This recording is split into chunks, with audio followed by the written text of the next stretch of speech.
Zingakaraguta yewe nkotanyiwe gabanya umunwa kuko wamaze kurutanga.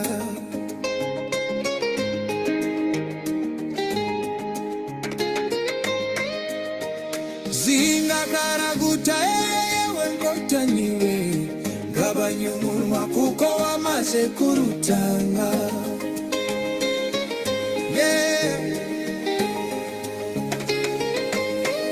Ndabwira Kagame Paul ndetse n'agatsiko ke gabanya umunwa kuko wamaze kurutanga. Ndabwira Inkotsa Sikoviya n'abandi nkawe gabanya umunwa kuko wamaze kurutanga. Ndabwira Wiringoma ndetse na Makenga gabanya umunwa kuko wamaze kurutanga. Ndabwira Nduhungire Wigijisho Maxi gabanya umunwa kuko wamaze kurutanga. Habira Nduhungire Wigijisho Maxi Zingakaraguta yewe nkotanyiwe gabanya umunwa kuko wamaze kurutanga. Ndabwira uwo Kabarebe wigira gigihanja Zingakaraguta yewe nkotanyiwe gabanya umunwa kuko wamaze kurutanga. Mubaraka Muganga wigira intakoreka Zingakaraguta yewe nkotanyiwe gabanya umunwa kuko wamaze kurutanga. Mbelanga uragana kw'inkotanyi zo zitashe Zingakaraguta yewe nkotanyiwe gabanya umunwa kuko wamaze kurutanga. Rutare Marariye ngo yumva ubu butumwa Zingakaraguta yewe nkotanyiwe gabanya umunwa kuko wamaze kurutanga. Yewe nkotanyiwe turabasetse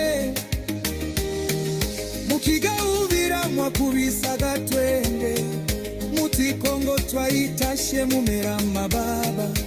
Senatere Boda aravuga nti mwumva, Bonera aravuga nti mwumva, Irimine yaraguye Muranga nti mwumva, Nyamumbeza aravuga nti mwumva, na Rukundo yaravuze nti mwumva. Yewe nkotanyiwe muri Kenya koko nimuhame hamwe tubaseke mwararwikururiye.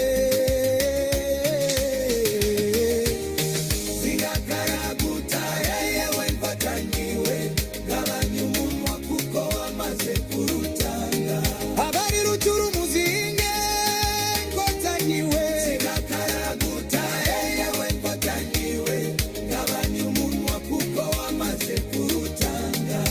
Ibukavu muzinge nkotanyiwe Zingakaraguta yewe nkotanyiwe gabanya umunwa kuko wamaze kurutanga. Igoma ni muzinge nkotanyiwe Zingakaraguta yewe nkotanyiwe gabanya umunwa kuko wamaze kurutanga.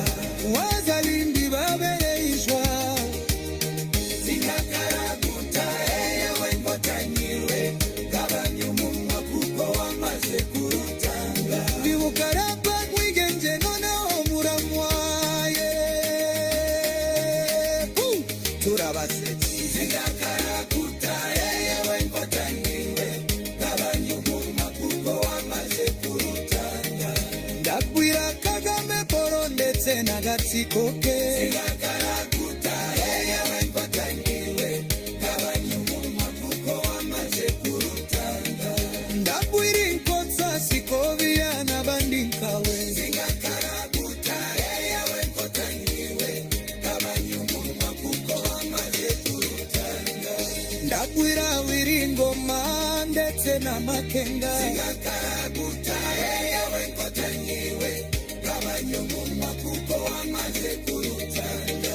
Ndabwira Nduhungire Wigijisho Maxi Zingakaraguta yewe nkotanyiwe gabanya umunwa kuko wamaze kurutanga. Mbelanga uragana kw'inkotanyi zo zitashe Zingakaraguta yewe nkotanyiwe gabanya umunwa kuko wamaze kurutanga. Rutare Marariye ngo yumva ubu butumwa Zingakaraguta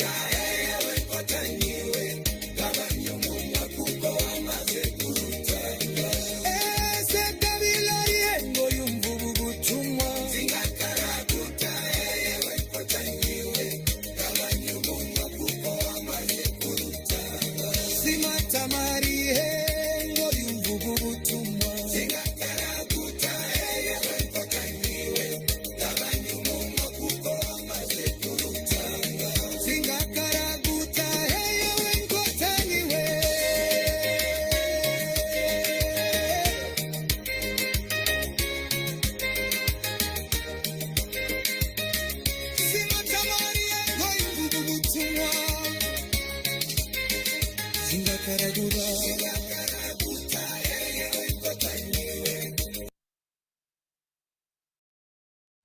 Umuhanzi ati zinga karago utayewe nkotanywe gabanya umunwa kuko wamaze no kurutanga. Ikaze mu kiganiro cyacu cy'uyu mugoroba nshuti bakunzi b'urubuga rwacu, kandi urubuga rwanyu Gahunda Shaste. Turi ku itariki 8 z'ukwezi kwa karindwi cyangwa se ukwezi kwa Nyakanga, mwaka ni 2026. Ndizera ko mumerewe neza aho muri, kandi abababaye namwe mwibuke ko nta joro ridacya. Abafunzwe mwese turabazirikana, kandi dukomeza kuzamura amajwi yacu kugira ngo tubavuganire tubasabira ubutabera. Mwese aho muherereye turabatekereza. Hari abanyarwanda hirya no hino, buri hari ikintu abantu badakunze kuvugaho cyangwa se kitakivuga ngo kizamuke cyane. U Rwanda ruri mu bihugu bifite impunzi nyinshi cyane, nyinshi cyane, ariko ni narwo rugenda ruhakana ko nta mpunzi rufite. Ejo bundi mu nama iheruka kubera Addis Abeba, aho u Rwanda na Kongo bari bahuye baganira ku bibazo by'impunzi, havuzwe nibura ko impunzi zizwi z'abanyarwanda zizwi ziri ku butaka bwa Kongo ari 190. Abo ni abazwi. Tekereza none abatazwi, batarigeze biyandikisha cyangwa batarigeze bibaruza. Ufate abari muri Uganda, ufate abari muri Tanzania, ufate abari mu Burundi batitwa impunzi ariko nyamara bibereye aho ngaho nabo bahunze. Ufate ibihugu byose byo muri Afurika y'Epfo, South Africa, za Zimbabwe, za Zambia, za Namibia, biriya bihugu byose hari n'ahantu utasanga umunyarwanda. Ikibazo gikomeye cyane, ikibazo gikomeye cyane. Ejo bundi mu nama y'umuryango nako iyo nama ya HCR yahuzaga u Rwanda na Repubulika ya Demokarasi ya Kongo, havuzwe gusa abantu 190, ariko turabizi neza ko barenze, ndetse harabarwa abarenga miliyoni n'ibihumbi 300 nibura. Abo ni abazwi, kuko hari na benshi bagiye bahindurana nationality bakivugira ko bo ari nk'abakongomani, bakisabira ibyangombwa ari abakongomani. Abo mwese rero impunzi zose aho ziherereye, mwese turabazirikana. Turabizi neza ko nta hantu hashobora kuba heza kukurutira iwanyu. Niyo mpamvu nawe turagusuhuje, kandi aho uri tugusaba gukomera no gukomeza urugamba, kugira resistance. Nicyo usabwa mbere y'ibindi byose. Kadusuze cyane cyane abari ku mugabane wa Amerika y'Epfo n'Amerika y'Amajyaruguru, Canada nyine na Leta Zunze Ubumwe za Amerika. Dusuze abari muri Latin America na Caraïbe. Mwese turabasuhuje, kandi turasuhuza abari ku mugabane w'Uburayi. Mwese mumererwe neza, kandi murabizi neza ko tubakunda. Hanyuma dusuhuza aho ku mugabane wa Afurika twavuze, mugabane wa Aziya naho habaze kuba y'abanyarwanda benshi, by'umwihariko ariko dutinda ku bantu bari muri ya gereza ifunguye, gereza yo mu Rwanda. Abanyarwanda mwese turabazirikana, kandi twifuza ko umunsi umwe igihugu cyacu kizabohoka, abantu bakabaho mu mahoro, bavuga bakaganira, kandi bakavuga ikibari ku mutima, badafite ubwoba bw'uko baza kubizira. Kuri uyu mugoroba tugiye kuganira, tugiye gukorana ikiganiro kiza kwibanda ku ngingo, ni ingingo ebyiri. Ingingo ya mbere ni ukwibaza impamvu ki u Rwanda cyangwa se ubutegetsi bwa FPR Inkotanyi bukomeza gushakisha umwanzi uko bushoboye, bushyiramo imbaraga kugira ngo bushakishe umwanzi naho atari bukamushaka.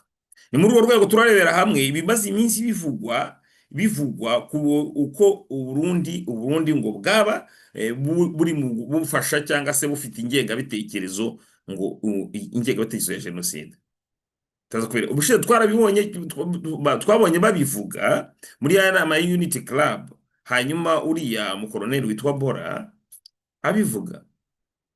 Hanyuma niyo mpamvu nashyize ku ifoto iranga, nashyizeho Koloneli Bora, nashyizeho witwa Major Kubwayo.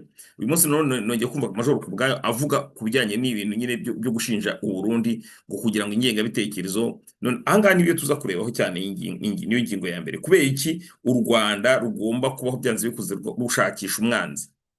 Kuki abantu batashakisha abakunzi? Kuki abantu batakubaka ibintu bituma babahuza, ahubwo ugasanga gushakisha umwanzi byanze bikunze? Cyo ni kimwe. Hanyuma mu guhita turaza kurebera hamwe uburyo mu Kongo, igihugu cya Kongo, binyuze muri ambasaderi Zeno mu Kongo, ubu ngubu muri kwezi kwa karindwi niwe wagiye kuyobora akanama k'umuryango w'abibumbye gashinzwe amahoro ku isi, Conseil de sécurité des Nations Unies, kakazaba kayobowe n'umuryango n'igihugu cya Kongo. Mu gihe cy'ukwezi tuvuga ngo biriya bihugu bidafite ibihugu biri muri iyo nama y'umutekano haba hari ibiri membre permanent ariko hari n'ibiri membre zitari permanent ni ukuvuga ngo ibihugu bihoraho hari n'ibidahoraho. Kongo rero iri rimwe muri ibyo bihugu bidahoraho ariko bifite mu mwanya muri kino gihe. Kongo ikazaba ifite izaba iyobora iyo nama muri uku kwezi kwa karindwi kose. Aho ukambaza utese abantu babibyaza uwe musaruro ahangaha umuntu ntabwo yabura kubyibaza. Turabitsa nawe binyuraho gatoya twongere turebe ese bishobora gutanga iki, bishobora kumarira iki abantu mu by'ukuri n'akahe gaciro umuntu yabiha. Ariko ku ngingo yacu ya nyamukuru ya gatatu ni ingingo ijyanye na Paul Kagame. Paul Kagame mwabonye ejo bivugwa ngo yagizwe ngo umuyobozi mukuru cyangwa se umuyobozi wa komisiyo ishinzwe bwa bwenge buhimbano, numvise ariko babyita intelligence artificielle cyangwa se artificial intelligence. Ubwo rero ngo akaba ari we muntu uyoboye iyo komisiyo. Ahangaha turagira ngo tuze gufatanya kubitekerezaho hari kuko abari abafana be bavuga yuko ari komisiyo yashyizweho n'umuryango w'abibumbye hanyuma ikamuha n'ako kazi kugira ngo ayiyobore. Ikinyoma cyambaye ubusa.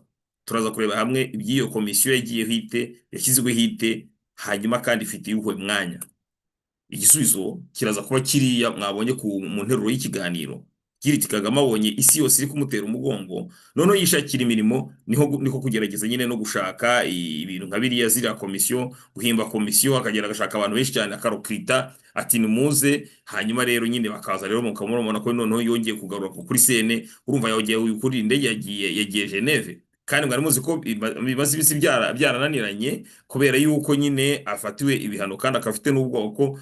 Avuga ati ntawamenya wajya kubona ukabona baranyoye. Ubu rero noneho urabona ko yabonye uruvugiro, yabonye uko asohoka mu by'ukuri, yabonye uko asohoka, akaba ari bya bindi nyine bavuga ngo intore ntiganya ngo ishaka ibisubizo. Nawe murabona ko nyine nibyo arimo. Turaza kunyura gatoya cyane twihuta ku rubanza rwa Dr Eugene Rwamucyo, dukomeza gusaba ko yabona ubutabera. Hanyuma rero dukomeze dusoze n'ikiganiro cyacu tudatinze. Ikaze muri iki kiganiro, nge nitwa Gahonde Chaste nk'uko bisanzwe.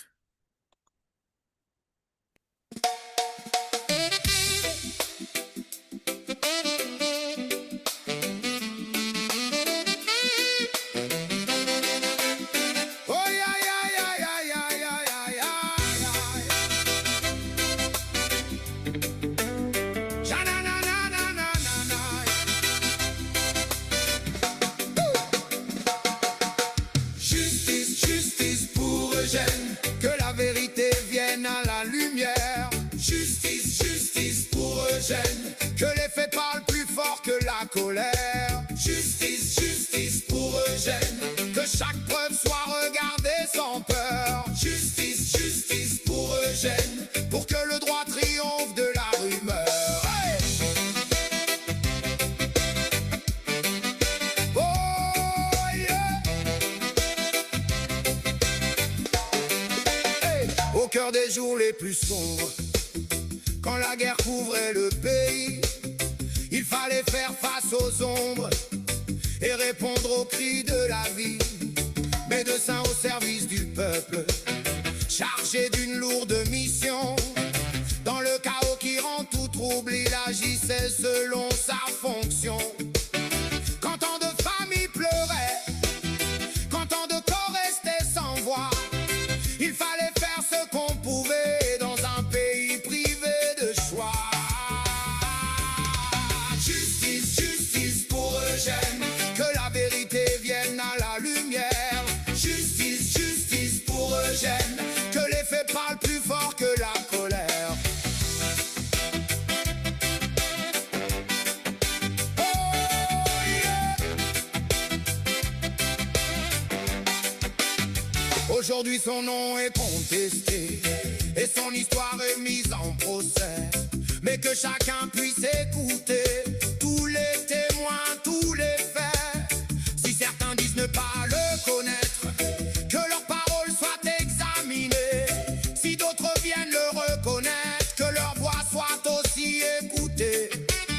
Car la justice digne de ce nom ne choisit jamais sa vérité. Elle est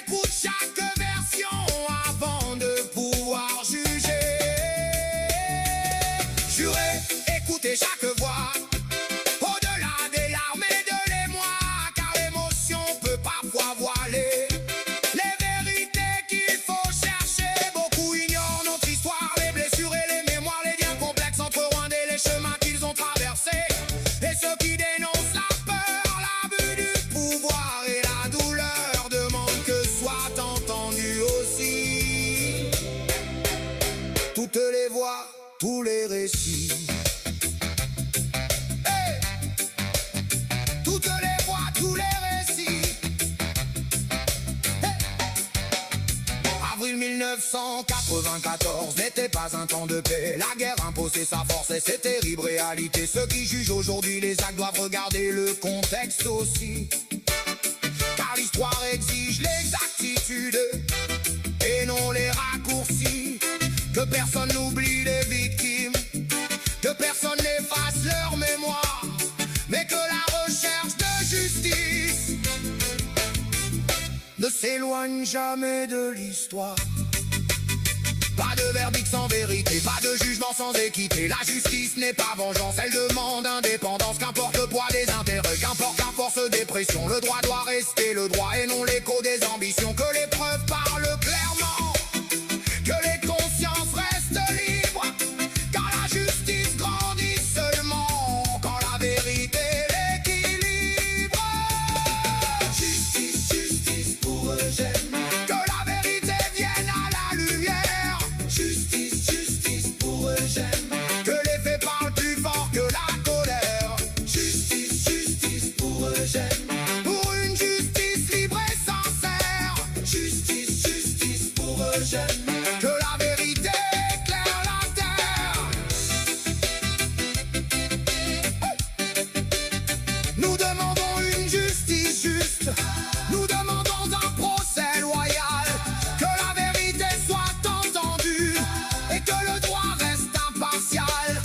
Pour les victimes et leur mémoire, pour les vivants et leur avenir. Que la justice éclaire l'histoire et laisse la vérité s'écrire. Justice, hey, vérité et équité. Justice, que la vérité soit révélée. Hey.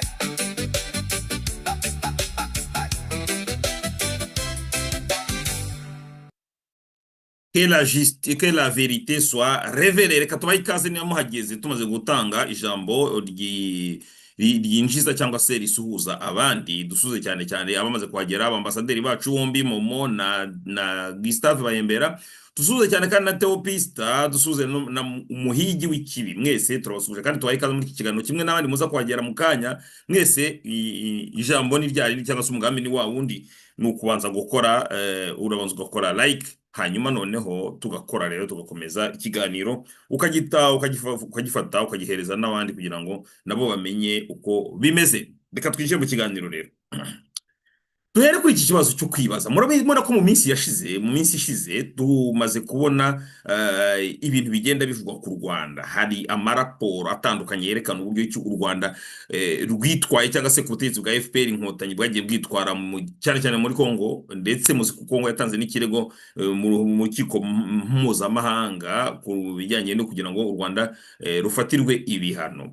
Hanyuma si ibyo gusa, ariko hari ibihano byagiye bifatwa mu rwego rw'ubukungu, ibihano byafashwe n'igihugu cya Leta Zunze Ubumwe za Amerika, ibihano byahereye ku mugabo witwa James Kabarebe. By the way, nta makuru ya Kabarebera, abantu bari hano muri chat mujye mutubwiye cyangwa bari muri comment. Niko Kabarebe aranze arabuze rero, Kabarebe aranze arabuze, ariko murabibuka yuko ari umuntu wafatiwe ibihano bwa mbere. Hari igihe yutekereje kubera iki Kabarebe wafatiwe ibihano bwa mbere, non seulement ntago kubera ko n'ubundi yari umujyanama wa Paul Kagame mu bijyanye n'umutekano, ariko ntago ari byo gusa.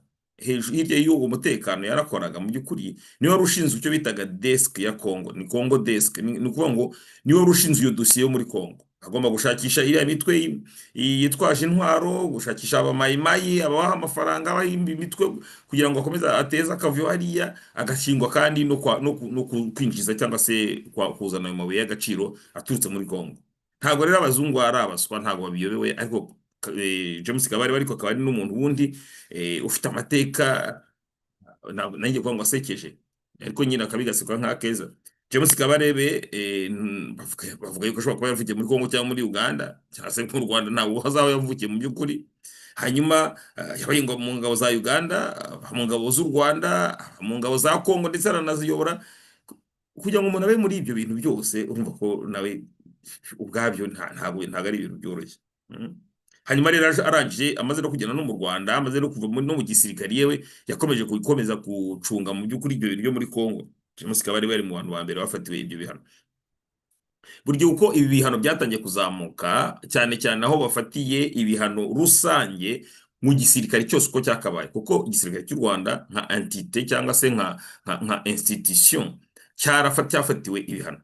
Kimaze gufatirwa ibihano mu Rwanda babonye ko hari ikibazo gikomeye, kuko ubundi ariko nuko abantu nyine batabitekerezaho cyane, ariko tekereza ingabo zose uko zakabaye zose zifatiwe ibihano, hari ikibazo cy'uko bazakora ama transaction, habaye kugura intwaro, habaye gukora ibindi bintu. Ariko ubwabyo hari no kuba abantu bashobora kutakizigirira ikize ko bati se ingabo zafatiwe ibihano, izo ngabo z'abicanyi, izo ngabo z'abahemu, kuko ntabwo ibihano bipfa kuza gutyo gusa. Ntabwo ibihano babifatira umuntu wibereye wibyukira ajya mu misa ajya gusenga, oya, nuko bifite aho byaturutse. Amaraporo atandukanye y'impuguke z'umuryango w'abibumbye yagiye yerekana uburyo ki izo ngabo nyine ari ingabo zifite amabi, zakoze amabi. Icyo gihe rero bashatse kugira ngo bagarurire rubanda agatima, babarema agatima, niko bavuga mu Kinyarwanda.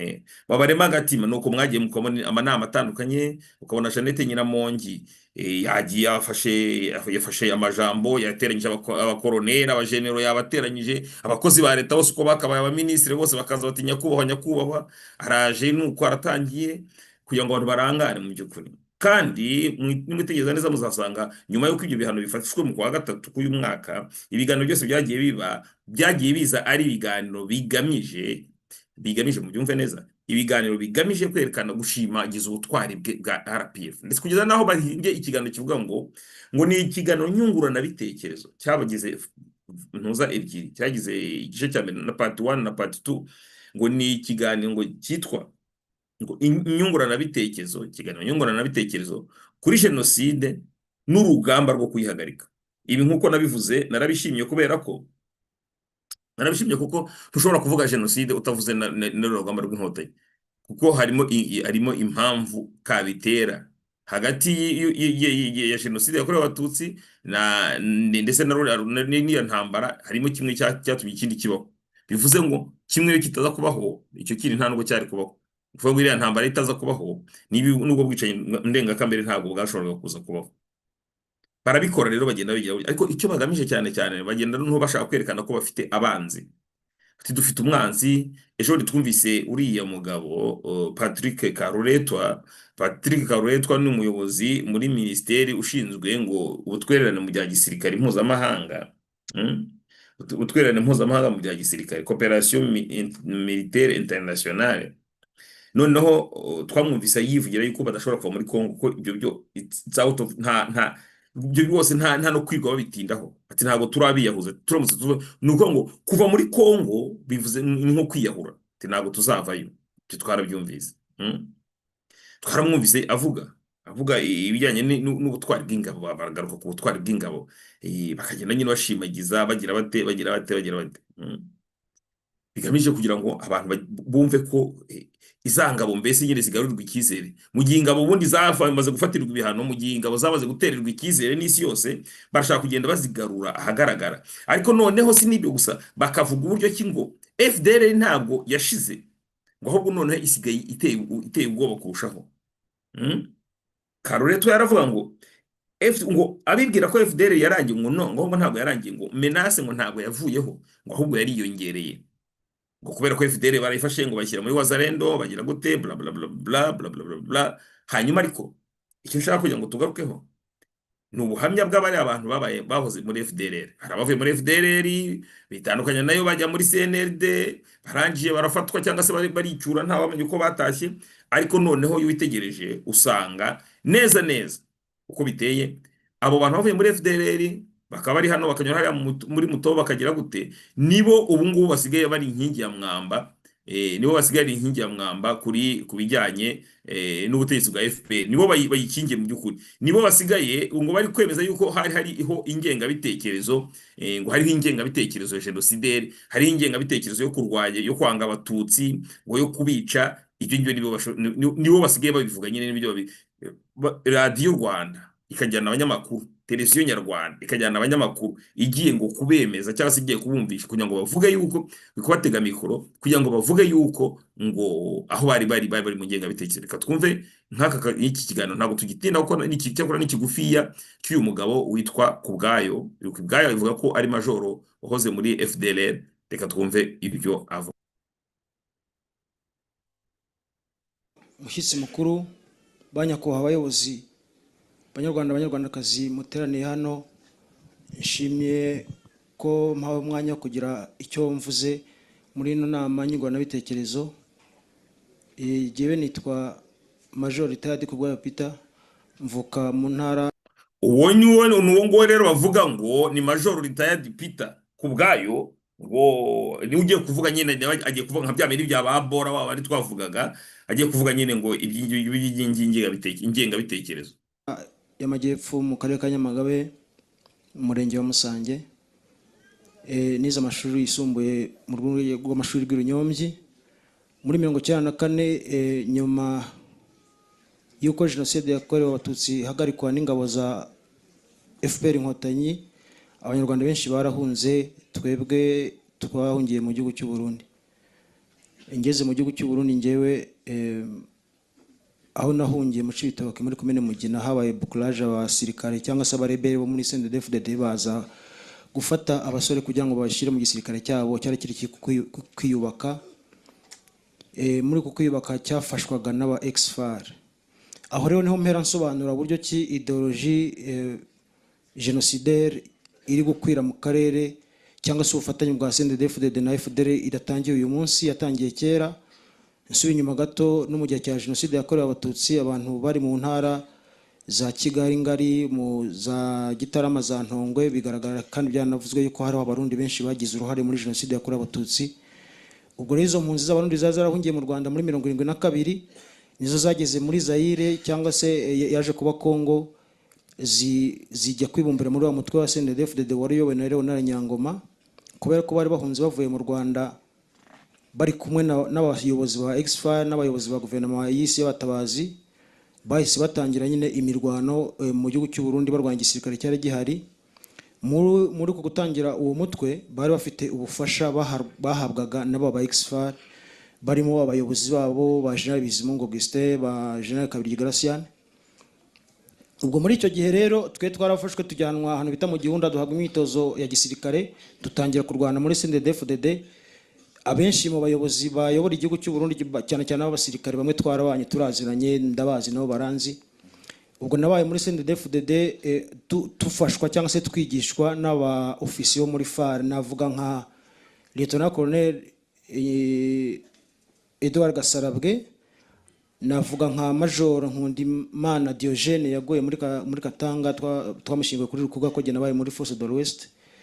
Navugamo nka Lieutenant Muragijimana Gaspard. Abo bose bigishaga mu ishuri ryari ryarashinzwe mu ishyamba ryitwaga ISCO, Institut Supérieur de Cadre Officier. Ubwo naje kuva muri CNDD-FDD nambuka nshaka guhungira ahantu hari impunzi z'abanyarwanda mu makambi yo mu burasirazuba bwa Kongo, mba mu makambi yo muri territoire ya Uvira. Intambara ya AFDL iriya muvuma ya Kabila, Alliance des Forces Démocratiques de Libération du Congo, idusanga muri zone Uvira, nabaga mu nkambi ya Kagunga. Ubwo tuhungira Tanzania. Tugeze Tanzania ndaba mu nkambi, buke tuza kuba recruited n'aba ex-FAR bari baje gufasha Kabila muri 1998. Nambuka mu 2000 njya muri Forces Spéciales za Kabila, ariko iyo ari nyito abasirikare b'aba ex-FAR bari bahaye igisirikare bari bashinze bafashijwe na Kabila pere. Ubwo ndagenda nkora cadet course muri base militaire ya Kamina, nyirangije bampeti ya Suretona. Igihe Kabila fisi ahagarika imigenderanire na FDL, baturashe muri base ya Kamina, tuzamuka twerekeza i Masisi, tuba muri FDL twivuriwe aho ngaho. Ariko noneho tuza gutandukana na FDL mu mwaka wa 2016, tujya mu mutwe witwa CNLD FLN wari uyobowe na Ndagijimana na Laurent wari Lieutenant General wari uzwi ku izina rya Iritegeka Wilson. Abo rero abayobozi bose bari basanga bafitanye imigenderanire no kumenyana n'abayobozi b'abarundi babaye bo muri CNDD-FDD, kubera ko no mu ntambara ya Kabila irwana na RCD abasirikare bo muri CNDD-FDD bakunda kuba ari kurwanana n'aba force spéciale nyine aribo bari ba FDLR muri foro izo muri Katanga, za Pweto, za Pepa, bita za Nunda, babaga bari kumwe barazinanye n'abantu babanye, none hakabaho n'ababaye mu Rwanda ari impunzi. Ubwo Wilson yategeka wayoboraga CNDD-FDD yari president, ubwo genari officier d'ordonnance wiwe ushinzwe umutekano we. Abarundi baramubwira bati kugira ngo tubashe kuderanja cyangwa se guhungabanya cyangwa se kwihora u Rwanda, kuko bavuga ko u Rwanda rwafashije abakoze kudeta i Burundi muri 2015 ivugamo General Major Niyombare Godefroid, bakavuga ko ngo yahungiye mu Rwanda n'abandi bari bari kumwe. Nshyize muri parenthèse ngewe Niyombare Godefroid yambere chef de peloton, twarabanye muri 1945 twarabanye bita mu gihunda kiri Suretona. Ubwo rero abarundi bakumva yuko hagombye kubaho force y'abanyarwanda b'abahutu bagombye kubafasha kurwanya regime y'u Rwanda y'abatutsi, nkuko babivuga ku mugaragaro nta nubwo babisha. Babwira General Wilson yategeka bati mu bantu muri kumwe aho ngaho, mu bantu bawo basirikare nta bantu bo barabaye mu Burundi, kubera ko i Burundi bafite amacakubiri mu buryo bweruye. Bakavuga ati dushaka kuba twabafasha ariko mu buryo ki abatutsi tubana batazabimenya, kuko abatutsi aho bari hose bakorana na bene wabo. Haramutse hamenyekanye ko hari umuntu wanyu uri hano, aba batutsi bayibwira bene wabo mu Rwanda. Ubwo rero ngiye kubera ko barafite amakuru ko nabaye muri CNDD-FDD, baravuga toke weho ugenda wambuke yari hakurya ugende ubonane n'abayobozi kugira ngo ubashe kudufasha ibikorwa bidufasha kwinjiza abasirikare mu ishyamba ry'ikibira, then bazabone inzira yo kwinjira mu ishyamba rya Nyungwe, kuko mu Burundi bagita ikibira ariko mu Rwanda ni Nyungwe, kubera ko ikibira icyo bita ikibira mu Kirundi ni ishyamba rya kimeza riri alongside ya komine Mabayi na Bukinanyana, hamariga ahantu umupaka n'intara ya Rusizi n'intara ya Nyaruguru zo mu Rwanda. Turere twa Rusizi na Nyaruguru. Turere twa Rusizi na Nyaruguru, yes. Noneho je nagiyeyo mu kwezi kwa 4 2017 nageze i Bujumbura itariki 17. Ubwo ngezeyo nari mvuye Rucuru kuri headquarter ya General Wilson yategeka. Ngeze i Bujumbura ntangira contact n'abantu b'abayobozi bo mu nzego z'umutekano z'i Burundi kugira ngo bazadufashe kwegera ririya shyamba. Noneho genza akora ibikorwa byo kwasira liaison, njya kwakira abasirikare bavuye muri Kongo. Noneho nge mbashemene bagende mu ishyamba, bagende guturayo, batangiye bategura ibitero ku gihugu cy'u Rwanda. Mu bayobozi bamfashije harabona avuga nka General Major Ndayiziga Emmanuel, icyo gihe yarashinzwe iperereza ryo hagati mu gihugu, yari internal intelligence director muri Central Intelligence Services Burundi. Uno munsi yongeje umukuru wa polisi y'u Burundi. Harimo uwitwa General Major Serge Nakavura, icyo gihe yari ministre wungirije w'umutekano kwa General Bunyoni. Harabitwa ba Colonel Fidel Sabo Kwigura, icyo gihe yarayoboye abashinjacyaha bo mu biro by'iperereza. Abo ni abantu bagiye bamfasha no kumpa contact z'abasirikare cyangwa se abakomanda ba mainite ari kuri front. Ndazamuka kubera ko nari nsanzwe mazi Mabayi nari mazi twaraharwana ndi muri CNDD-FDD, Bukinanyana nari mazi. Nagiye nyine nta muntu twajyanye, ntabwo nigeze nyoboza njya ahantu nzi. Ubwo muri mission bari bampaye urumve ko harimo gushaka inzira yo kwinjira mu Rwanda, harimo mission yo gushaka aba informateur abyo abantu bazaye baduha amakuru, aba informers. Ariko kuri cyo cy'aba informers, kuko nkuko Mompare Colonel Bora akunze kubivuga mu biganiro, kugira ngo buri hari hakurya ubone amakuru ku Rwanda ntago byoroshye, nta nubwo binashoboka. Ubwo ngewe nifashishije abantu nansanzwe nzi baba ex-FAR babaga mu Burundi, twabanye muri CNDD-FDD. Ubwo hariho witwa nk'umukapara witwa Segutimbiri Faustin uvuka muri Nyaruguru House ari muri komine Nshiri, nansanzwe muzi, ndagira ndamuhamagara ndamwegeranya nawe atangira kudufasha kudushaka abantu bazajya baduha amakuru kuri side y'u Rwanda. Rero ikintu gihari shaka gushimangira se nshaka kubwira abateraniye hano, hamwe nuko twebwe nk'abanyarwanda bavuye mu mitwe twaje intwara tukaba twarahawe amasomo mu kino kigo cya Mutobo, tugahinduka tukemera kugendana na gahunda ya leta y'ubumwe bw'abanyarwanda irangajwe imbere n'umukuru w'igihugu nyakubahwa Paul Kagame. Tugomba kumvikanisha kandi tukabwira abanyarwanda n'isi yose yuko abarwanya ubutegetsi bw'u Rwanda bafite ideology kuba ngo ari abahutu, ngo bafite ngo ikintu cyo kurwanya ubutegetsi bw'abatutsi mu Rwanda, babifashijwemo ubwa mbere na mbere n'igihugu cya Kongo nyine aho bari, kubera ko no mu bihe twari turimo tuva za Katanga hari inyandiko zitwa ngo ni ideologie ya FDLR zakorewe za Lubumbashi zikozwe n'abayobozi barimo ba Colonel Renzaho, bakaza bakabikwirakwiza mu burasirazuba bwa Kongo nk'uko bamarije babivuze. No mu Burundi iyo ngengabitekerezo irahari, kandi kugira ngo iranduke bisaba yuko buri muntu mu bantu bemeye kuba bagaruka mu gihugu cy'u Rwanda akemera kugendana n'ubuyobozi tubigiramo uruhare mu buryo burambuye, kandi n'ubuyobozi nabwo bukadufasha, kuko bigaragara neza yuko FDLR ishaka kwifashisha ibihugu bituranye n'u Rwanda nk'Uburundi.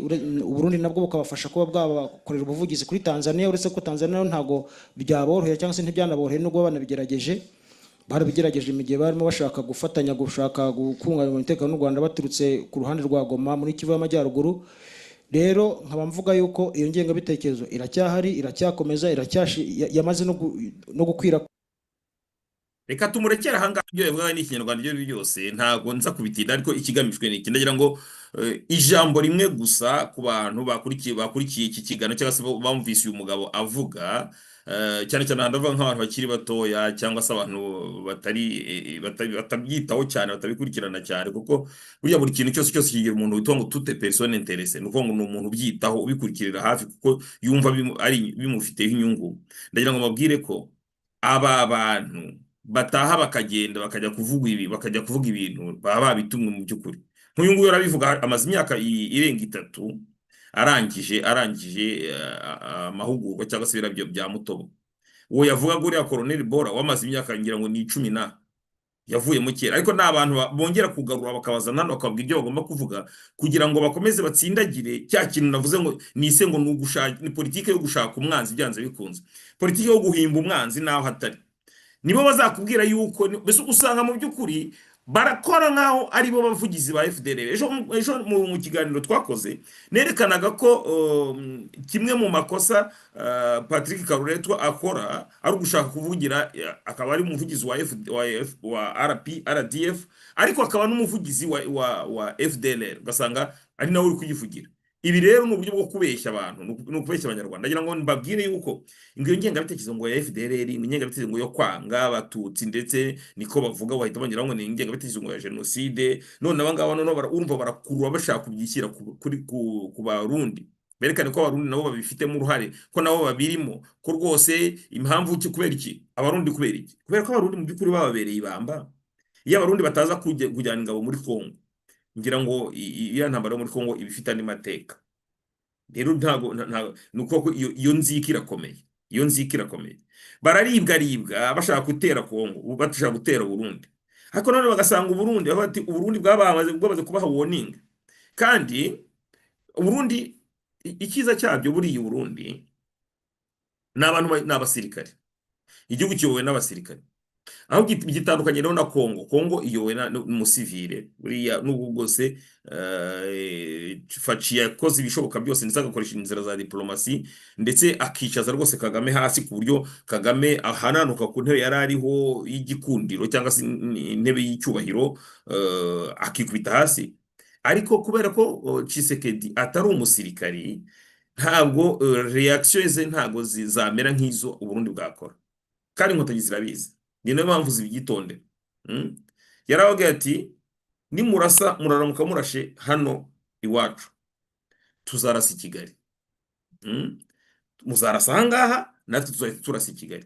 Icyo ni ikintu gikomeye cyane. Ariko urumva ko ibyo bari kwitorotoza hariya, bari kwitorotoza kugira ngo berekane ko rwose Uburundi bubirimo, ko Uburundi bwabatatse, ndetse dore n'ikimenyimenyi bakayakuzana abakobwa bari barigiye mu buzima busanzwe, bakajya kubazana bakayakuzana. Hari abandi baba pastor, hari undi pastor nabonye, hari bari ababora, hari n'abandi benshi cyane, ariko bose ntago babahera ijambo rimwe. Mutekereje ikintu, bose ntago babaha ijambo. Ntago umunyamakuru agenda ngo abanyuramo ati wowe tubwire bakada. Havuga abamaze guhitwamo, abamaze kuba selectionné, ko baravuga ati uravuga ibi ngibi. Ibi mvuga ngenda bizi. Mu mwaka w'ibihumbi 2005 ubwo twari mu ngando, ubwo nari mu ngando z'abantu bavuye muri gereza, ntago njya mpisha ko narafunzwe imyaka 3 n'umunsi umwe. Hanyuma rero tuvuyeyo badushyize mu ngano ngo zo kugira ngo tutarakarira igihugu kubera ko badufunze baturenganya rwose ntabwo mwagira mugomba kwitoza kubana n'abandi n'ibiki byose n'ibiki byose. Igihe twari turimo gusoza ingando baje kunshaka kugira ngo nze kuvugana n'itangazamakuru. Ni wowe uraza kuvugira abantu bari ahangaha mu ngando. Nari mpari mu by'ukuri nafashaga gukorodona ibijyanye na kwizine n'iki abantu twabanye duha mwese ndabasuhuje.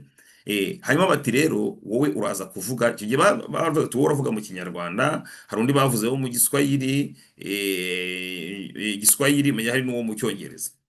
Bati rero muraza kuvuga, ariko batujyana ku ruhande batubwira ibyo tuza kuvuga. Nyine ni ugushima leta, mukavuga ko gahunda zagenze neza, ko mubayeho neza, ko mwafashwe neza muri kino gihe cy'ingando, kandi ko mwiteguye kugiye gutaha nyine mukagenda mugakorera igihugu.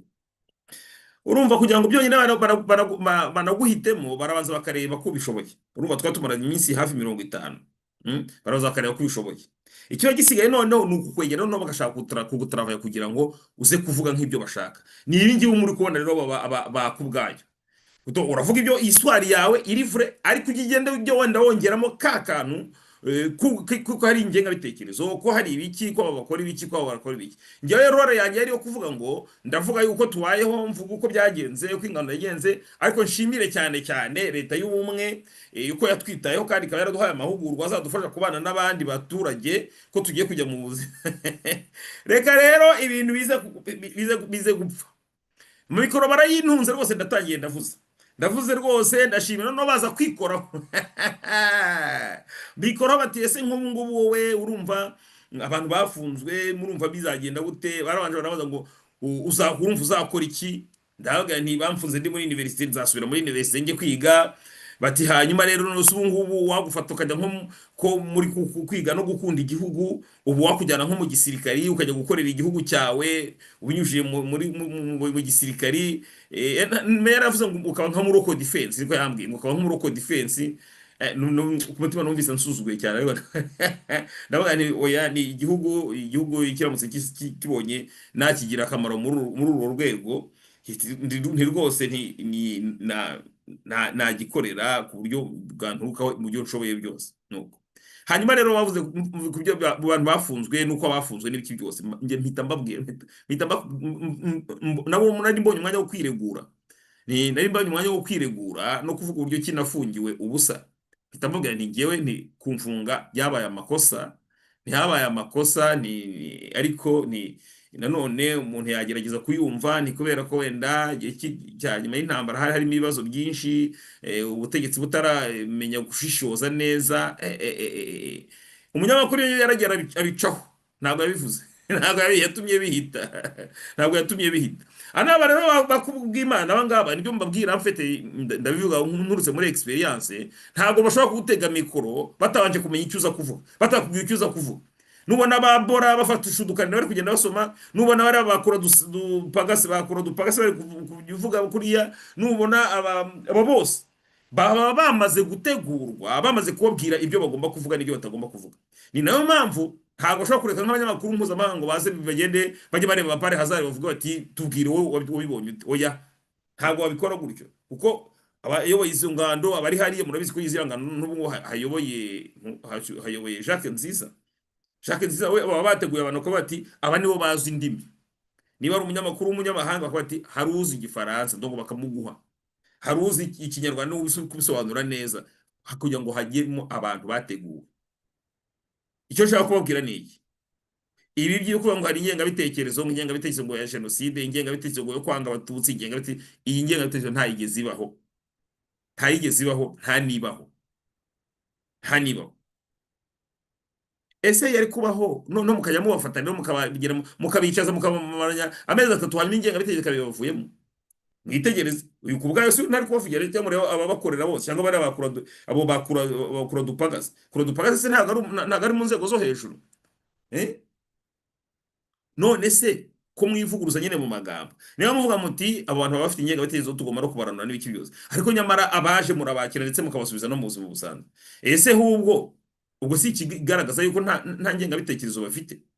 Iyo ngengabitekerezo mubashinja ahubwo ko ntayo. aho ntabwo ntibigaragaza ahubwo yuko ikibazo mufite nuko hari ubwo wenda bashobora nko kubarusha imbaraga cyangwa bagira bate wenda bakaba babagarukana, ariko noneho kugira ngo mubone uko mubateranira, mubigire uko mubone uko mubateza isi, mukavuga muti reka tuvuge ko bafite ingengabitekerezo. Ariko si iki kintu cyo gushaka umwanzi hatari ni iki? None urabona ko bari gushoramo abarundi. Mwumvise abantu yavuze, abayobozi abakoroneri, abayetona koroneri, abayobozi bo mu nzego z'iperereza, abahe hose, yavuze amazina menshi cyane, bivuze ngo iriya ni dosiye yabaze gukorwa neza, buriya ni liste bagenda batanga iyo bagiye muri ya mishyikirano n'abanyamerika. Baravuga ati dore n'uburundi bubirimo, dore kanaka, dore dufite n'ubuhamya, dore yatoje aba bakagera bakava kuri ba Gasarabwe, bakavuga basirikare b'abafare bashobora kuba baragiranye contact n'abarundi. Ngayo nguko ikinyoma cyambaye ubusa. Aha rero ndagira ngo nkubwire wowe, niba wowe utabizi, umenye yuko mu by'ukuri ibyo wowe warebye, ibyo wabonye n'uburozi, nakutse ngo ubyumve kugira ngo nze kubona aho nkurogora ntereye. Ngayo nguko bo twagiye ku ngingo yacu ya kabiri. Ingingo yacu ya kabiri ni uko igihugu cya Repubulika ya Demokarasi ya Kongo cyatangiye guhera muri uku kwezi kwa karindwi, cyatangiye kuyobora umuryango w'abibumbye, akanama gashinzwe umutekano ku isi. Nuko ngo nibo bazaba bakordona ibikorwa. Batangaje ndetse na gahunda, bamaze kuvugana gahunda ibikorwa bizaba, by'umwihariko harimo igikorwa gikomeye cyane kizaba ngira ku tariki 24 cyangwa 25 z'uku nguku. Hakazaba hari ikiganiro kizaba kiyobowe na Perezida Felix Tshisekedi, cyangwa se inama izaba kiyobowe na Felix Tshisekedi, ivuga ku bijyanye n'amabuye y'agaciro n'uruhare rwo gukoresha umutungo kamere mu gusigasira amahoro arambye ku isi. Murumva nta wundi muntu wagomba kubikora, kuko acyambere azi ibyo akeneye ayo mahoro arambye, arayakeneye, kandi ayo mabuye y'agaciro nayo arayafite. Murabizi rero ko akaba yaratumiye Perezida w'u Burundi Neva kugira ngo azaba ariyo, ubwo ko zaba hahiye. Ahangaha Paul Kagame nyine urumva ko baramufatiranye, Paul Kagame ntashobora kuhahinguka, urumva nyine azafite ikibazo gikomeye cyane. Abatima kuri Yuzeno mu Kongo, icyo atekereza mu by'ukuri yagaragaje ibyo atekereza kuri ku kibazo cy'umutekano mu karere k'ibiyaga bigari, cyangwa se mu karere k'umutekano mu Rwanda. Hanyuma yagize ibyo avuga, nyine avuga kuri FDLR cyane igihe abangaba bari kuvuga ngo FDLR, hanyuma we afite uko yabivuze, afite nuko yabitanzemo igitekerezo, avuga ati mwebwe muganire na FDLR, muravuga ngo FDLR, mwaganiye na FDLR ko ari abene wanyu, mwaganiye na FDLR, kuki mutaganira na FDLR kandi nyamara ari bene wanyu? Ahubwo mwebwe muratubwira ngo tuganire n'abadutera, kandi turabikora koko, ariko noneho rero hamwe muganire na les FDLR. Zeno mu Kongo rero ni ugiye kuyobora iyo nama, nyine ubwo tuzareba icyo bizafashaho, na cyane abashaka gukora diplomasi ni umwanya wabyo, kugira ngo babe bakwegera Kongo, barebe niba hari icyo yazamura, cyane ku bibazo bitureba, ibibazo abanyarwanda n'abakongomani baba bahuriyeho, kuko igihe bimwe byaba byakemutse twese twaba tubyungukiyemo. Ngayo nguko nuko bimeze kuri Zeno mu Kongo. Ntabwo mbitindaho cyane, wenda tugenda tubigarukaho twerekana inama azagenda ayobora, ariko ntabwo tubitindaho. Reka tujye ku cya gatatu, ku bijyanye na update, ikijyanye na update ku rugamba rw'ubutabera. Ndavuga mu rubanza rwa Eugene Rwamucyo, Dr Eugene Rwamucyo. Urebye aho bigeze mu rubanza rwa Eugene Rwamucyo, ejo bundi haje umupsikologe bamubaza gukora portrait, cyangwa se kugerageza kudusobanura uko yabonanye na Eugene Rwamucyo nuko yamuvuga. Bigaragara ko uwo muntu unarebye na vocabulaire yakoreshaga byonyine, ubona ko n'umuntu wamaze gucengerwa na bya bigambo bazuzanye ngo systeme génocidaire, ngo harimo ubutegetsi amfete. We ukabona ishusho yari kuvuga kuri situation y'u Rwanda, abameze nk'uri gusoma bya bindi by'abanazi, niho uhita ubibonera. Yo wanarije ibyo avuga, yo wanarije uburyo abivuga n'uburyo ki azamura même le vocabulaire akoresha, wagira ngo yateruye ikibazo cy'u Rwanda agitereka mu Budage, ari kuvuga nk'uko mu Budage byari bimeze. ibyo systeme zari ziriho mu Budage mu banazi byari biriho byo kugira gute ibyo byose niwe byari gutradwiza. Ibi rero ukabona ko ari ikibazo gikomeye cyane ndetse la défense cyangwa se bunganira uregwa baramubwiye bati ese ko twumva uvuga uyu muntu ukamuvuga ibi ukamuvuga yuko ngo ari umuntu mubi, ko ari umuntu ushaka gukontorora, ko ari umuntu ugaragwa ari aroga cyangwa se ari umuntu ushaka kuyobora, ko yaravuga ngo ngiye ngo tunaganira ngo bona ashaka kundomina, ngo umuntu ashaka kundomina ngo mbese nagira ngo ni maître de conférence ngo ndi imbere ukagira ngo ari ko maître de conférence ni icyaha. Noneho ibyo byose ibyo yabonye comportement zose yabonye kuri Eugene Rwamucyo ntabwo azanariza nk'umuntu uri professionnel, ahubwo ari umuntu uzanariza ahubwo ameze nk'uri kuvalida hypothèse yari afite. Abantu barabibonye donc ameze nk'aho yari afite hypothèse, ameze nk'uko ari kuvuga ati nasomye uko showa yagenze, nasomye uko ubutegetsi bw'abanazi bwitwaraga, nasomye uko abicanyi bamwe na bamwe bo mu banazi bitwaraga, none ndi kugira ngo ngeza ngo ndebe niba abashinjwa ibyo byaha bo mu Rwanda nabo ariko bitwaraga. Donc icyo ashaka no kugira ngo valide, wagira ngo afite teori nyine agomba kuvalida. Ntago ari byo gusa ariko yo witegereje nanone uretse psychologue, umupsychologue abavoka baramubajije batese mwamaranye igihe kingana iki, aravuga ngo twamaranye ngo amasaha 3. Hanyuma abavoka bamubwira yuko abeshye kubera ko bamaze gufata amakuru bagasanga yarahamaze amasaha 2 gusa. None ukavuga uti kuki wabeshye, banamubaza niba muri ayo masaha 2 yahamaze ahagije kugira ngo abamaze kwetablisa raporo yakoze, raporo iri ku mapaje nka 20 nangahe. Ngibi nyine ukabona adashobora kubisubiza nyine. Ibyo rero abantu barabipinze cyane. Hanyuma rero ariko ku rundi ruhande urabona ko hari ibintu bibiri mu by'ukuri biri mu nzira, cyangwa se abashinja bari gushaka kugaragaza cyangwa guha agaciro. Ibyo bintu bibiri muti ni ibihe? Ibyo bintu bibiri reka nze gatoya ndaje mpite mbaha ibyo bintu bibiri, ndaje gatoya mbabarire gatoya, ndaje in seconde.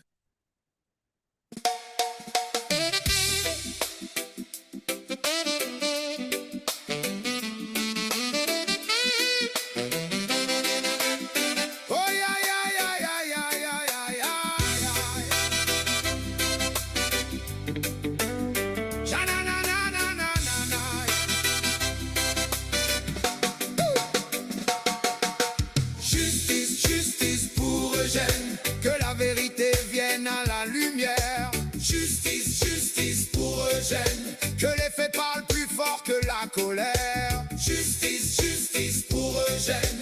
Que chaque preuve soit regardée sans peur. Justice, justice pour Eugène. Pour que le droit triomphe de la rumeur. Hey! Oh yeah! Au cœur des jours les plus sombres, quand la guerre couvrait le pays, il fallait faire face aux ombres et répondre aux cris de la vie. Médecins au service du peuple, chargé d'une lourde mission.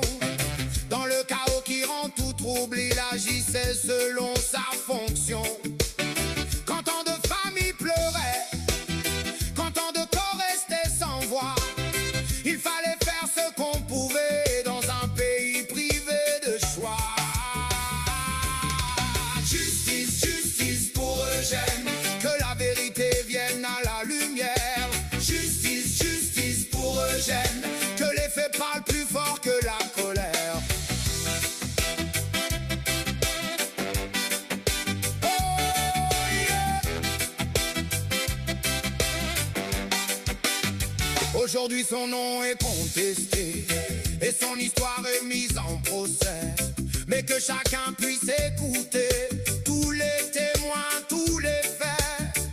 Si certains disent ne pas le connaître, que leurs paroles soient examinées. Si d'autres viennent le reconnaître, que leur voix soit aussi écoutée.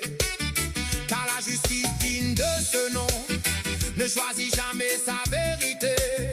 Elle écoute chaque version avant de pouvoir juger.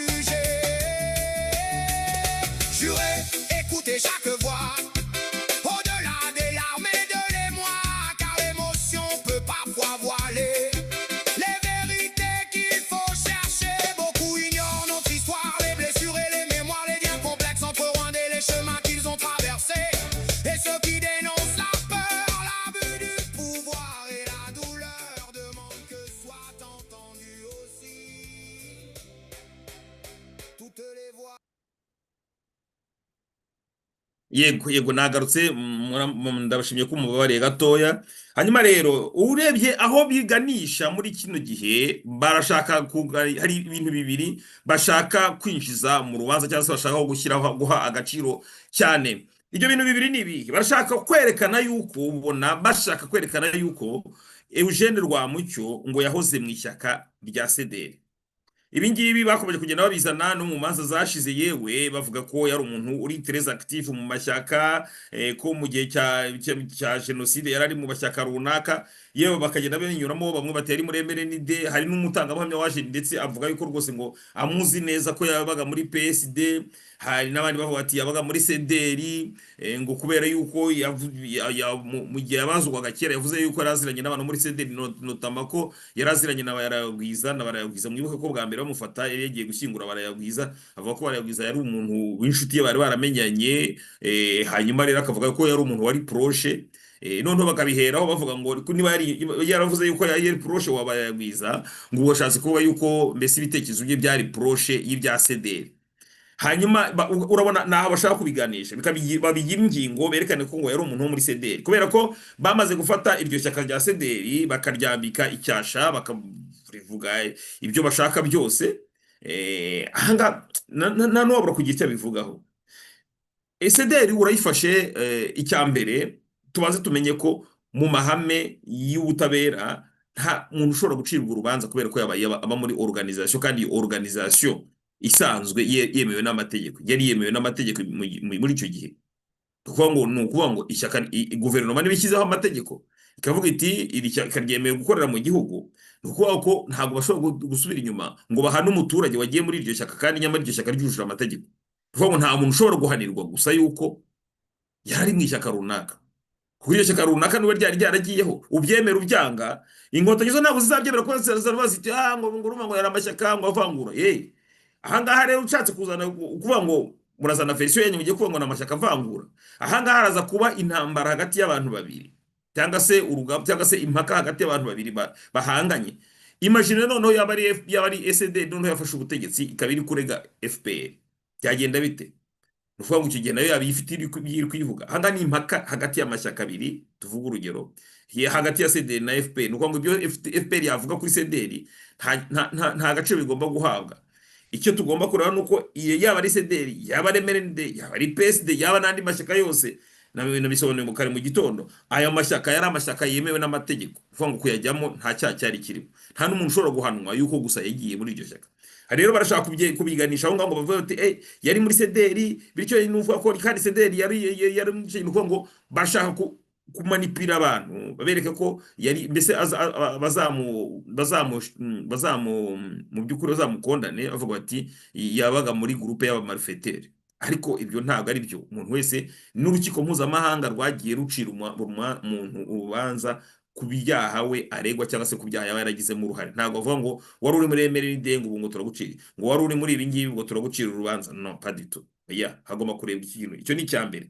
To kuba bavuga ngo yari muri CDR cyangwa yari mu ki, bati ibyo ngibyo ni ukubitera ishoti, kubera yuko ntabwo kubera ko gusa umuntu yari ari mu ishyaka iriniri bivuze yuko yari ubwicanyi yakoze. Ntikimenye hari abantu benshi cyane bari muri MRND, bahoze muri MRND, ndetse bari n'abahoze mu nterahamwe,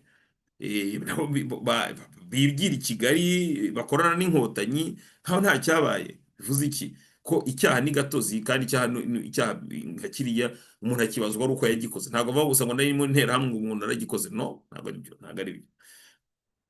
Bongaye nguko. Noneho rero ikindi cya kabiri bashaka kuzana ni ijambo ngo Eugene Rwamucyo ashobora kuba ndavuga ngo ashobora, kuko kugeza ubu ngo nta cyemeza ko ari we, nta cyemeza ko ari we wabivuze mu by'ukuri, kuko hari akantu k'aka extrait kamaze iminsi gasirikira bavuga ngo uburyo ki igihe Kambanda ngo yakoreshaga inama abakozi bo muri universite i Butare, ko havugiwe amagambo akomeye, kandi ko Eugene Rwamucyo yaba yarafashe ijambo mu rwego rw'abantu rwa cercle yitwaga Cercle des Républicains. Cercle des Républicains de l'université, nuko ngo de l'INR, nuko ngo akaba yarafashe ijambo mu izina ryabo, avuga ibyo bifuzaga kuri guverinoma. iki ni icyo umuntu yavuga kuri ibi ngibi kuko uramutse utazi gucengera amanyanga ya FPR wahita uvuga uti ye bya bintu birakomeye ndetse hari abantu barenze umwe banyeretse impungenge bafite cyane ngo ngo urumva ngo hari ijambo ngo rira jambo se ngo umuntu yariburana gute muransetsa none rwose nawe reka mbereke ikintu cya mbere ijambo ryavuzwe ku itariki 14 z'ukwezi kwa gatanu aho ku itariki 14 z'ukwezi kwa gatanu ubwicanyi la majorité y'ubwicanyi aho ngaho bwo muri Butare bwari bwararangiye bivuze iki icyo uwo mugabo yaba yaravuze cyose ntaho ushobora kugihuriza n'ubwicanyi bwari bwabaye aho ngaho byavuzwe nyuma icyo si kimwe ntabwo ushobora kuvuga ko Dr Eugene yaba yaravuze ijambo wenda ari gukangurira abantu kujya kwicana kandi ubwicanyi bwari bwararangiye akabivuga ikindi byo yavuze ni ukubyumva nabyo mu ntuza yabyo uretse ko icya mbere kigomba guherwa no kubanza kotantifiya kumenya niba ari byo kuko turabizi ko inkotanyi zagiye zifata ibintu zikabikinamo amakinamico ntabwo mujya mubona z'amafilime bagiye bakina noneho nyuma bamara gukina amakinamico bari gukina bya mafilime babampora iki bagiye bandika noneho bakayikina bamara kuyikina ayo mafoto yavuyemo noneho bakabifata nk'ikimenyetso cy'uko jenoside yari kuba yari yakorwaga ndetse ugiye kuvuga kuri jenoside akabaza akerekana amashusho byo murabizi mushobora kuba mutabizi abantu bararangara cyangwa ntibakurikiye ibi bintu bakumva biraremereye cyane bakabyihorera ruvuga ngo kubanza kumenya d'abord est-ce que iryo jambo bavuga niwe warivuze icyo ni kimwe icya kabiri ariko aramutse yaranarivuze ririmo iki ngo yavuze yuko mu inkotanyi zivuga yuko zifite batanu ku musozi ibyo birumvikana nazo zirabyivugira kuko icyo si ikibazo wagombye kugira hari ibindi basabaga nyine guverinoma bavuga ati nyaboneka by'amashyaka menshi mu byihorere abantu bashyire hamwe bahanganire hamwe barwanye umwanzi ibyo ni ibintu byagiraga ariko rero icya mbere kuri iri jambo ni uko ijambo ryabaye nyuma y'ubwo bwicanyi bavuga icyo ni kimwe icya kabiri kuba yararivuze mu izina rya bagenzi be bavuga ati dore ibyo twifuza kuri guverinoma ibyo ni ibintu nta nubwo yagombye kubizira kubera ko baramutumye yego ariko nta n'ikibi cyari kirimo ahangaha bo icyo bashaka kuririraho bashaka kuvuga ngo ariko se ngo urumva umuntu ngo ujya mu nama ya premier ministre ngo yarangiza agafata n'ijambo ngo urumva ngo uwo muntu ari umuntu woroshye munyumvire namwe iyo zonoma iyo ni rezonoma y'abana nyine abana b'impinja ni rezonoma y'abana b'impinja ngo urumva ngo kubera ko yagiye mu nama ngo kandi ngo akafata ijambo kandi mu nama ya premier ministre ngo urumva se nyine ngo yari inama des intellectuels none babihindemo n'aba parimehutu ngo iyi nama y'aba intellectuels rero bibutare ngo urumva ko ngo ni inama y'aba planificateur wa planifiyaga jenoside yabaye deje igeze kure iyo nama yabaye mu rwego rwo kuba ngo abantu n'aba intellectuels premier ministre amaze kujyaho kuba yajya guhura nabo ubwabyo harimo ikintu cya mbere cyo kuvuga ngo ni guverinoma imaze kujyaho ese washobora kwanga kujya muri iyo nama yatumije abakozi ba university umunsi warona na premier ministre bivuze iki kwanga kujya muri iyo nama bivuze kugoma bivuze ngo ntabwo umu premier ministre umwemera nicyo bivuze ni ukuvuga ngo ku ruhande rumwe uragomba kuba witeguye ingaruka zishobora kukugeraho ni premier ministre akeneye kuza kuvuga ati se iyi guverinoma kuba iriho kuba rero mwibuke ko hariho n'ibice byabaga biri kwirwanya bivuga ati iyo guverinoma ntabwo tuyemera notama nka FPR ntiyemeraga guverinoma y'abatabazi kuba abaturage bagenda bakajya kumva ibyo premier ministre aje kubabwira ibyo nta cyaha kirimo pe cyane cyane ko ibyavugiye byose nta cyaha kirimo gusa babiheraho bagashaka kubigoreka byo kugoreka amateka kugira ngo bagoreke berekana yuko ngo iryo jambo ryaba rikoze icyaha ariko ibyo nabyo nukumenya kubisobanura neza bien sûr reka tujye ku ngingo yacu ya gatatu ariko ubona komeza hari babandi bakomeje kubaza bati agaseke kari hehe nabwiye ngo muce mu gikari hari umuntu wambwiye mu kanya ngo tuze kuvugana ntabwo tubashe kuvugana ariko ubwo n'ejo tuzavugana ntacyo agaseke mukomeze mushyiremo kugira ngo bari kwitabaro bahajyayo bakora ingendo za buri munsi abakodesha amahoteli kugira ngo urwo rubanza rugende neza abo ngabo bose nabo babashe kugira ubuzima bwabo bworohe ahangaha turabivuga gutya kubera ko ku rundi ruhande rwo abari ku ruhande rw'u Rwanda cyangwa se abamurega bo bafite budget ya leta bafite ibifaranga n'ibifaranga byinshi cyane bijejeta noneho rero urumva ko ari intambara ya David na Goliath ariko mwibuke ko akenshi David agira agakubita Goliath reka rero tujye ku ingingo yacu nyamukuru. Mwabonye bisirikira abantu bati ati ntabwo wabimenye, uzi ko Paul Kagame ngo bamugize ngo umuyobozi ngo intelligence artificielle, komisiyo ya intelligence artificielle. Byagenze bite? Ni ibiki niki kibyihishe inyuma? Ndetse benshi bahita badesimbukira ku biro ngo ni komisiyo yashyizweho n'umuryango w'abibumbye ngo ishinzwe ibintu bya intelligence artificielle, ngo ndetse bakaba babihaye Kagame ngo abiyobore. Ntabwo ariko bimeze. Dore ukuri kwabyo ni uku. Kuri kwabyo uraza kugusoma ahangaha mu bijyanye nuko n'ibijyanye no gushinga création y'iyi komisiyo. Mu by'ukuri muye ko Paul Kagame ari kugenda abura ku ruhande mu ruhando mpuzamahanga kubera ibyaha aregwa, kubera ibyo bamukekaho cyane cyane bijyanye na ziriya ntambara zo muri Kongo, akomeje kugenda ahabwa akato. Muri urwo rwego icyo yakoze ni ikirere ashakisha uburyo ki nawe yasohoka muri ako kato bamuha. Yabigenza ate? Ni muri urwo rwego yaragiye yumvikanira n'umuntu uyobora komisiyo ntabwo ari komisiyo, uyu muntu uyobora urwego rwa Nations Unies rwita ku bintu bya International Telecommunication Union. Nuko noneho rero iki kintu cyitwa International Telecommunication Union kikaba gifite umusekreteri general. Noneho Kagame aragenda abaha igitekerezo bati ariko reka muzanyemerere muzaze mu bintu nshaka gukora. Si ushaka gukora iki? Nshaka ko dushyiraho gushaka abantu tugahimba komisiyo ishinzwe guteza imbere ibintu bya intelligence artificielle. Wabyumvise? N'abantu 44 bishyize hamwe kugira ngo bahimbe cyangwa se bashyireho bashinge batangize komisiyo ngo ishinzwe guteza imbere ikintu nyine cya intelligence artificielle. Kugira ngo byumve neza turahera ahangaha. Reka tuhere ahangaha mubanze mwumve ngo IT unique. IT ni cya kintu warwo nyine mbabwira ukorana na Nations Unies ariko rushinzwe telecommunication, the International Telecommunication Union.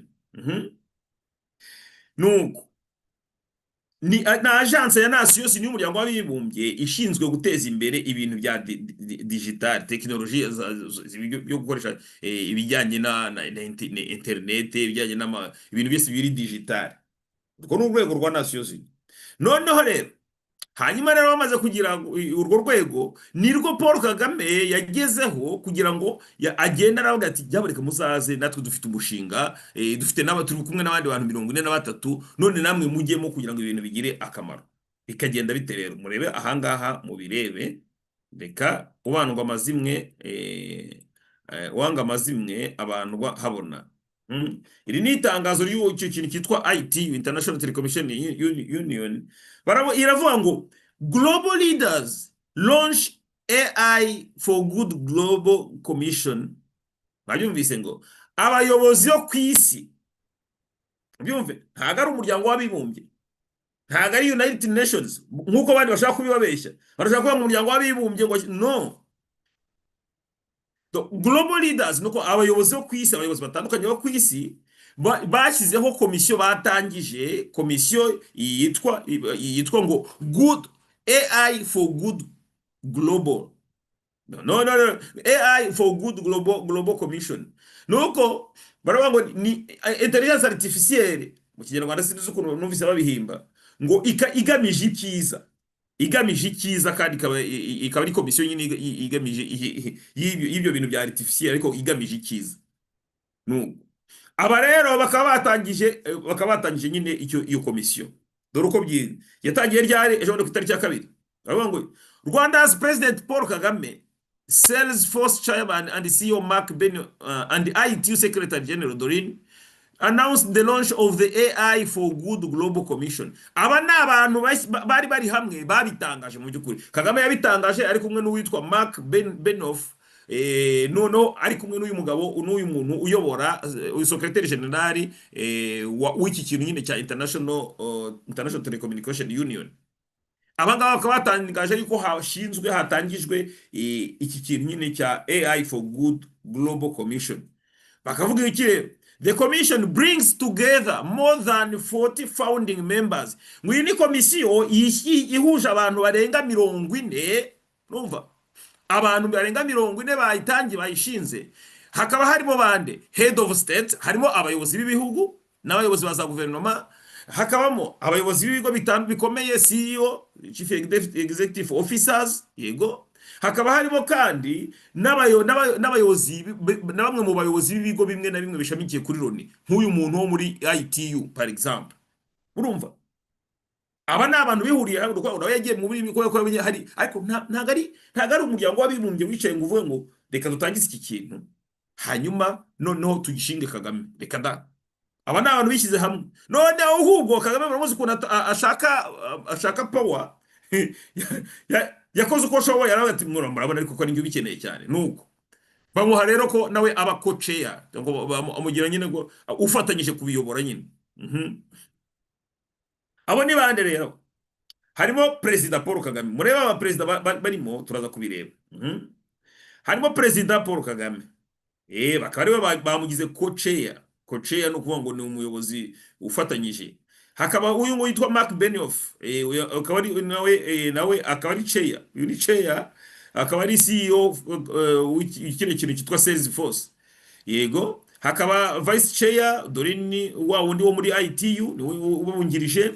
Hakaza president wa Republic ya Estonia, president wa Iceland. Hakabamo kandi ministre wungirije wa Kazakhstan. Hakabamo abayobozi b'ibigo nka Accenture, hakabamo Adeco Group, hakabamo African Union, uyu ni umuntu ushinzwe infrastructure muri African Union. Hazamo abantu bo muri Amazon, hakazamo abantu ikintu cyitwa Anthropic, hakazamo ArcelorMittal, iyi ya societe mpuzamahanga ikora ibintu by'ibyuma. Hakaza IKEA Foundation, hakaza Bell Group, hakaba Barti Enterprises, hakaba CEO Coel, hakaba Officers FedEx, Fashion Fund, n'ibiki byose hakaza n'utundi tuntu dutandukanye. Pardon.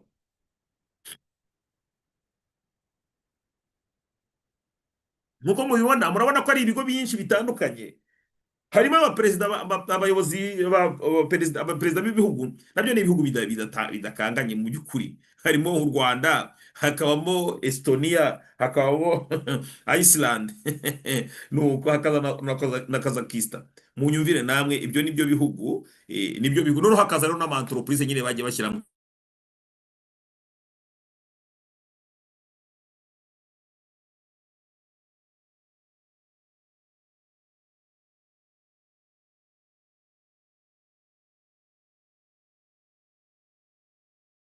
Murabona ko Kagame yakoze uko ashoboye ngo yegeranye n'aba bantu, bityo bikora iki groupe kinini cyane, maze aranabwira ati mureke mbiyobore rero mwakagira Imana bigira. Ariko murabona ko abantu harimo na MTN.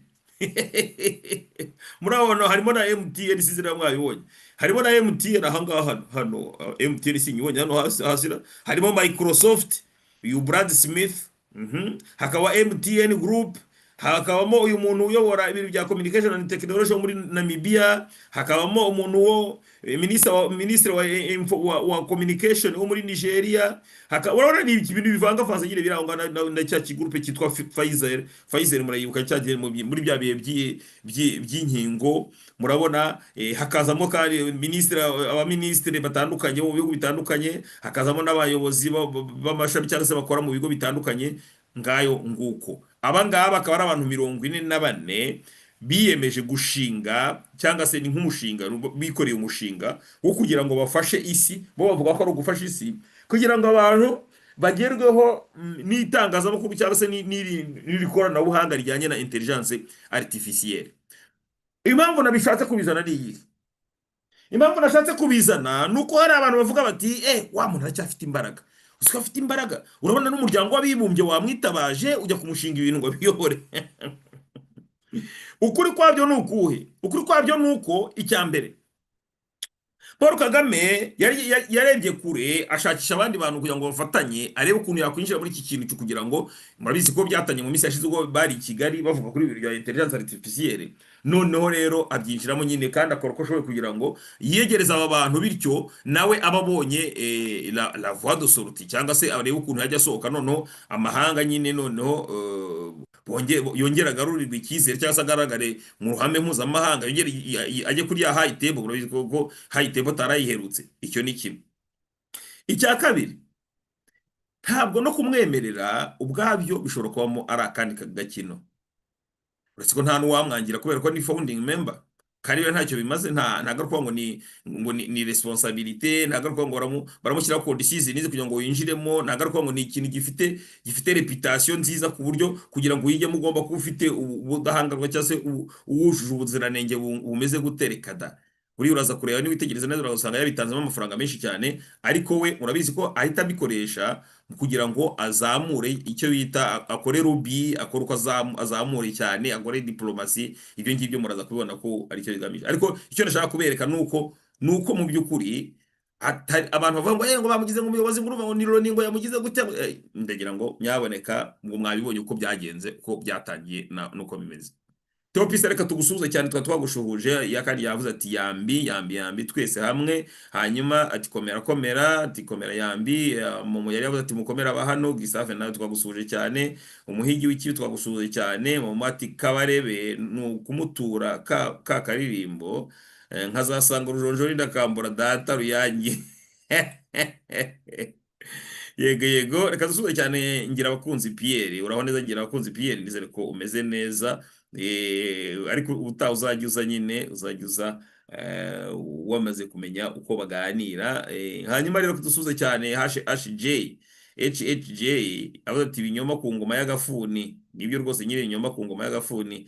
Hanyuma rero hari Regis Bobo, uraho neza, izere komeze neza, ateze ko kubeshya biracyari icyaha. Reka abantu bose ko bivugira ibyo bishakiye barabihinduye. Reka dusuhuze cyane Biseruka Jean Claude ati ngaho rero iya ntambara irimo itegurwa izoreka akarere. Barimo barashakisha uburyo bagereka ibyaha ku Burundi byanze bikunze kugira ngo bayinjire mu ntara, ariko Burundi nabwo ntabwo biyobewe. Ejo bundi bwagiye kwerekana biriya bifaru bagize ngo buriya ntabwo bari gutanga isomo, bari bavuga ibyo mwakoze turi kubizi, twabimenye rwose. Yego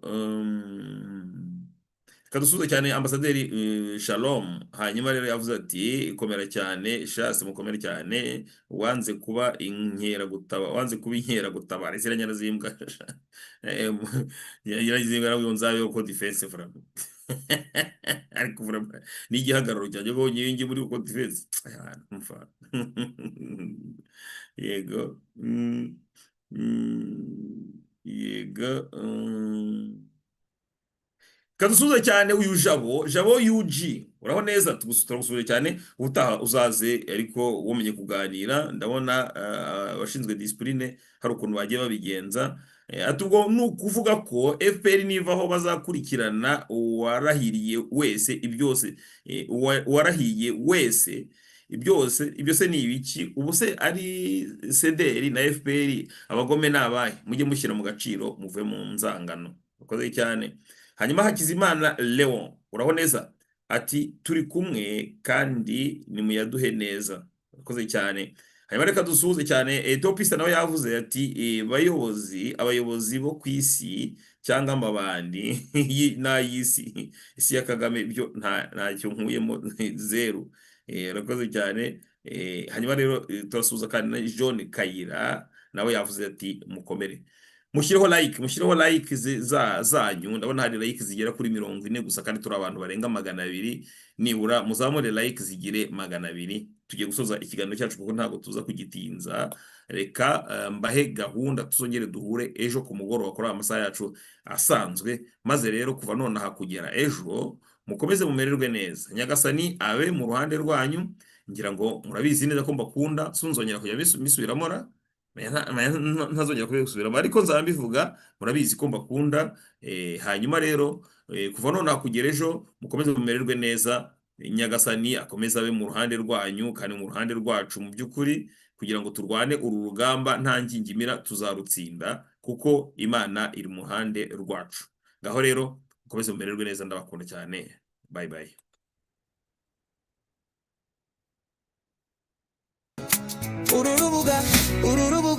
urubuga gahunda cyaste, urubuga rubigenge n'ubwisanzure,